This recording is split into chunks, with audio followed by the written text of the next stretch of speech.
할렐루야, 저는 육교구 박선아조의 고정희 목자입니다. 먼저 부족한 저를 간증자로 서게 하신 하나님께 감사드립니다. 저는 오병이어 교회에 와서 영적인 회복과 목자의 사명, 가족 구원까지 받은 은혜가 너무 많아 하루하루 감사하며 신앙생활하고 있습니다. 먼저 제 자신의 신앙 여정에 대해서 간단히 말씀드리겠습니다. 저는 모태신앙으로 어머니와 가족들과 함께 어렸을 때부터 교회에 나가게 되었고, 어머니를 통해 하나님의 살아계심을 간접적으로 경험하였습니다. 어머니는 기도를 많이 하셔서 손만 대기만 해도 병이 낫는 치유의 은사와 환상과 꿈을 통해 예언을 하시는 예언의 은사가 있으셨던 분입니다. 그럼에도 불구하고 어머니에게 역사하시는 하나님을 제 눈으로 보면서도 저는 하나님을 만나려고 노력하지 않았습니다. 나만의 하나님을 직접 경험하지 못한 채 하나님을 막연히 계신 분으로 믿어야 하는 분으로 여기며 자랐습니다. 교회에서는 피아노 반주와 성가대 활동, 주일학교 교사 활동을 하면서도 아이들을 지식적으로만 가르치고 신앙생활이 아닌 교회 생활을 하고 있었습니다.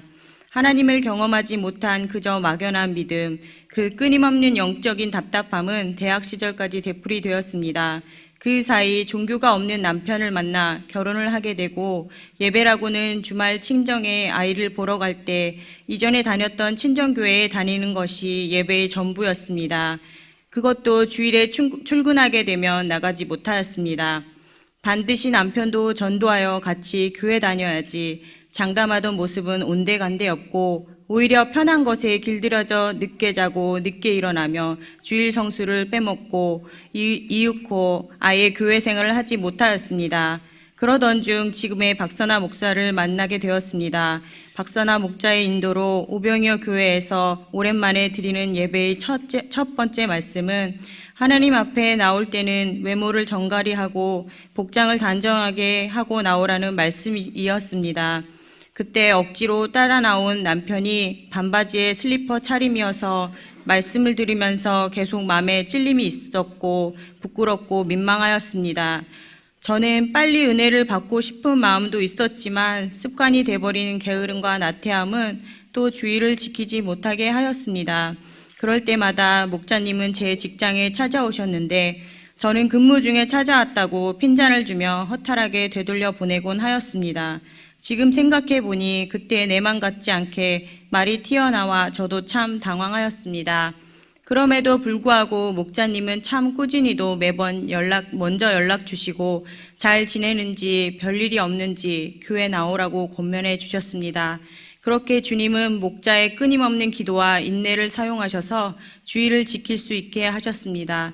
처음에는 몰랐는데 지금 보니 저희 상위 목자는 교회에서 하는 일이 정말 많음에도 불구하고 매주 월요일 1시간씩 꼬박 양육을 해주셨습니다. 신방에, 기도 모임에, 경조사에 다양한 일을 하고 있었음에도 불구하고 귀한 시간 내주셨고 귀한 헌신 덕분에 누구보다도 빨리 제대로 순서대로 십자가 양육 시스템을 잘 배우게 된 것 같습니다.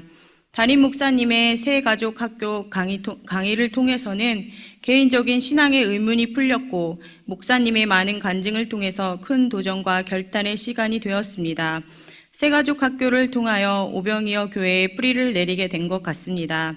그리고 삶 시리즈와 학교 시리즈를 통해 하나님의 말씀이 들려졌고 한 말씀 한 말씀 내 마음에 새겨졌습니다. 철야 기도회를 통하여서는 영적인 말씀과 회개의 은혜를 경험하였습니다. 그리고 힘들고 고난이 있더라도 주님을 의지해야 한다는 믿음을 갖게 되었습니다. 그렇게 감사하게도 믿음으로 사는 삶과 헌신의 삶을 결단하게 된 것 같습니다. 물론 십자가의 길 양육을 받으면서 양육은 재밌지만 이거 끝나면 목자시키는 건 아니겠지? 하는 부담스러운 마음도 있었습니다. 그러나 주님이 저를 끝까지 붙들어 주셨고 2016년에는 목자가 되어 이렇게 간증의 자리에 서게 해주셨습니다. 모든 감사와 찬송을 주님께 올려드립니다. 할렐루야. 이제부터 전도 간증 사례를 말씀드리겠습니다. 저의 첫 번째 전도의 열매이자 회복의 은혜는 남편입니다. 하나님을 통해 영적인 회복이 시작되니 교회 다니는 것이 재밌고 즐거워져서 남편도 같이 교회 오면 좋겠다는 생각을 했습니다. 남편은 기도 훈련집을 활용하여 전도한 사례입니다. 오병이어 교회에 한 주 한 주 나오면서 그새 저는 차근차근 양육을 받으며 이제 정말 주님께 헌신하고 믿음으로 삶을 살아야겠다 결단하게 되었고, 이제 주님 일을 제대로 해야겠다 마음을 먹게 되었습니다. 고난이 있더라도 끝까지 기어서라도 광야를 건너는 사람이 되게 해달라고 주님의 은혜와 훈련을 삼아야 했습니다. 은혜가 쌓이니 마귀들이 기다렸다는 듯이 저를 시험하기 시작했습니다. 그해 6월부터 한 달에 한 번꼴로 감당하기 힘든 사건들이 터지기 시작했습니다.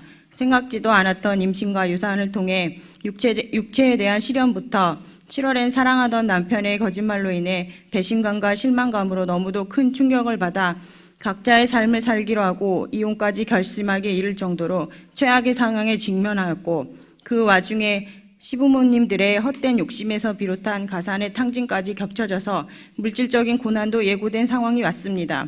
참을 수 없는 배신감과 허탈감으로 여자로서의 자존심도 바닥까지 떨어져 비참하다는 생각에 이르러 모든 것을 다 팔아 해외로 나가 살까 고민하였습니다.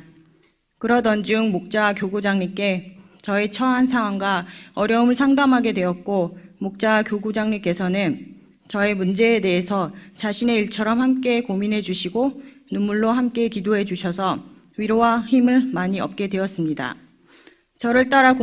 때를 따라 공급하시는 하나님께서는 때마침 양육받던 가정생활을 통해 돕는 배필로서 지으심을 받은 것을 깨닫게 하시고, 잠언 12장 16절 미련한 자는 당장 분노를 나타내거니와 슬기로운 자는 수욕을 참느니라 말씀과 잠언 14장 1절 지혜로운 여인은 자기 집을 세우되 미련한 여인은 자기 손으로 그것을 허느니라. 아멘. 네, 말씀을 통해 지금 처한 상황에 대해 지혜롭게 처신할 것을 알려주셨습니다. 내가 지금까지 주님을 믿고 따르던 것의 결과는 이것이 아니라는 생각이 들었고, 그리스도인의 고난은 유익이라는 말씀이 떠올랐습니다. 그래, 이혼은 내가 원할 때 언제든지 할 수 있으니 우선은 믿자야 본전이니 하나님 제대로 붙잡아 보자 하며 기도를 해보기로 했습니다. 목자와 교구장님께서 권해주신 새벽기도와 절야는 과연 저에게 힘이 되어 주셨습니다. 갈 때마다 저를 깨우치는 말씀을 해주셨고 위안을 주고 방법을 생각나게 해주셨습니다. 주님께서는 기도를 통해 그간 내가 주님 사명 감당하지 않은 죄를 깨닫게 해주셨습니다. 철야에 그렇게 하루 이틀 나가면서 주님께 제 힘으로 할 수 없음을 고백하고 몇 년이 되던 몇십 년이 되던 주님께 저의 모든 일을 맡기기로 하였습니다. 기도 생활도 하지 않은 데다 어떻게 해야 할지 몰라서 우선은 마음을 비우고 어린 아들과 유치부 기도 훈련집에서 안 믿는 아빠를 위한 기도 부분을 밤마다 읽으며 저의 마음의 결단을 내리고 남편이 하나씩 돌이키길 기도하였습니다. 아들과 함께 매일 읽던 유치부용 안 믿는 아빠를 위한 기도문은 몇 달 후 효과가 있었습니다. 철회가 끝나고 며칠 뒤 2014년 말 크리스마스에 남편과 다시 화해하게 되었고, 또 집으로 오시겠다는 시부모님들도 잠잠해지고 제가 교회 편히 나가고 훈련받을 수 있는 여건도 만들어졌습니다. 그 해가 지나기 전에 모든 문제를 회복시켜 주셨고 다시 이전처럼, 아니 이전보다 더 섬기는 화목한 가정이 되게 하셨습니다. 주님께서는 고난을 통해 저의 믿음이 성장하도록 훈련하셨고 복으로 바꿔주셨습니다.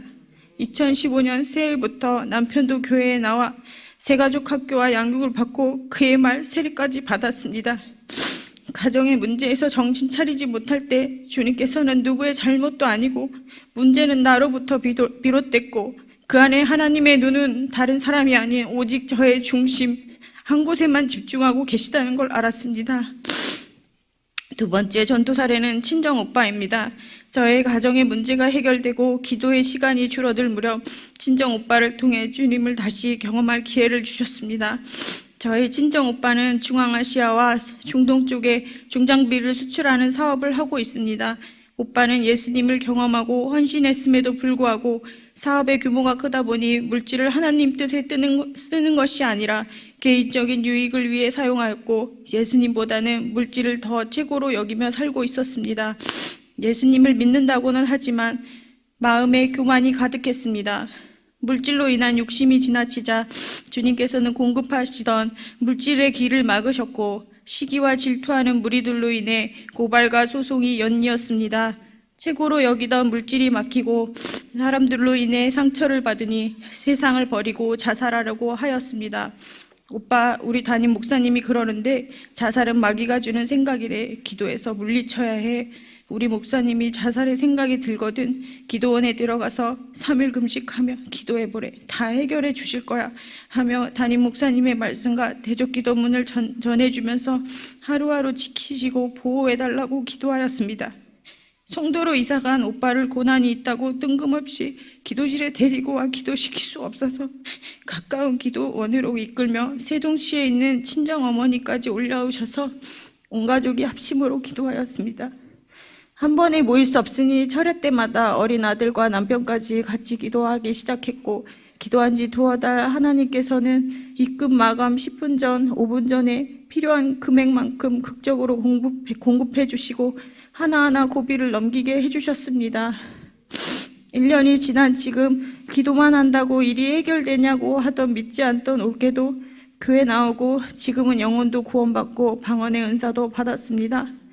이번 구정이 지나고 들려온 소식으로는 그동안 계획하던 미군 중장비 수출 사업을 독점으로 맡아 아프리카와 중앙아시아에 30-40억 계약을 하게 하셨다고 합니다. 할렐루야. 하나님은 늘 그렇듯이 고난 가운데 바짝 엎드리시게 하시는 것 같습니다. 돌이키고 돌이켰을 때 주님은 그때 다시 회복시키시고 그로 인해 주님을 하나씩 알아가게 하신다는 것을 알았습니다. 저의 가정을 회복시켰던 주님의 은혜를 이번에 친정 오빠를 통해 또 경험하게 하신 주님께 감사드립니다. 세 번째 전도 사례는 같은 직장 부하 직원입니다. 직장에서 일하는 저는 매주 화목 기쁨으로 전도하는 전도 특공제의 모습을 볼 때마다 전도를 못하면 어떻게 하지 하는 생각이 들었습니다. 하필 전도 잘하는 육교구 박수연아 목장의 하위 목자로 서게 되어서 전도의 부담은 더하였고 전도의 마음이 없어도 필수사항으로 말씀하셔서 순종할 수밖에 없었습니다. 그런데 전도를 어떻게 해야 하는지 몰랐고 목자가 예수님 전도법을 알려주어 그대로 실천해 보기로 하였습니다. 그러면서 이웃사랑과 전도의 마음이 들기를 기도하였고 사랑을 붙여주시기를 기도하였습니다. 전도 모임을 나갈 수 없으니 주님은 직장에서 열매를 맺게 하셨습니다. 저와 같이 일하는 직원은 나이가 저보다 10살 많은데 사람들에게 상처를 많이 받으시고 구설수에 휘말려 마음고생이 많으시던 분입니다. 상처로 인해 세상 친구 하나 없이 우울하게 회사와 집을 오가셔서 그분 마음이 평안해지고 같이 신앙생활을 했으면 좋겠다는 마음이 들었습니다. 그래서 예수님 전도법대로 철야 때마다 그분에게 역사하는 마귀를 물리치고 마음의 평안, 가정이 하나님의 집이 되길 기도하였습니다. 얼마 가지 않아 아는 분과 함께 교회 가자고 권면했고 나를 잡아서 교회 데리고 나왔습니다. 주일 첫 설교를 드리고 담임 목사님의 내려놓으라는 첫 설교에 은혜와 위로를 받았다고 앞으로 근무가 없을 때는 주일에 나오겠노라고 하시며 등록하셨습니다. 주일에 격주로 근무를 하셔서 자주 나오시지는 못하지만 건강한 하나님의 사람이 되길 원하고 가족들도 전도되어 구원받은 가정이 되길 원합니다. 네 번째 전도 사례는 아들 유치원에서 만난 혜란이와 혜란이 엄마입니다. 혜란이와 아들은 유치원 때부터 다른 친구들 중에서도 유독 같이 잘 놀아서 저도 그 엄마가 친근하게 여겨져서 언니 동생하며 지내게 되었습니다. 그러면서 자연스럽게 쇼핑도 같이 하고 밥도 같이 먹고 서로 챙기게 되었습니다. 제 차 안에서 극동방송 찬양이 흘러나오자 예전에 본인도 교회 찬양 사역을 했었고 새벽기도를 통해 남편을 얻게 되었다며 예전 교회를 못 잊고 있다고 그 교회가 광명에 있었으면 좋겠다고 하였습니다. 저는 그 교회가 올 수 있으면 좋겠지만 없으면 우리 교회 오라고 권면하였고 권면할 때마다 교회에 아는 사람이 있어 못 가겠다고 하였습니다. 그래서 아직은 준비가 되지 않은 것 같다. 아이라도 신앙심 있게 키워야 한다며 아이 얼굴만 씻겨서 보내면 내가 아이 다 봐주고 점심까지 먹이고 보낼게 라고 설득하였습니다. 신앙 안에서 아이를 키우고 싶은 생각이 들었는지 유치부 예배부터 유년부 예배까지 보내고 있습니다.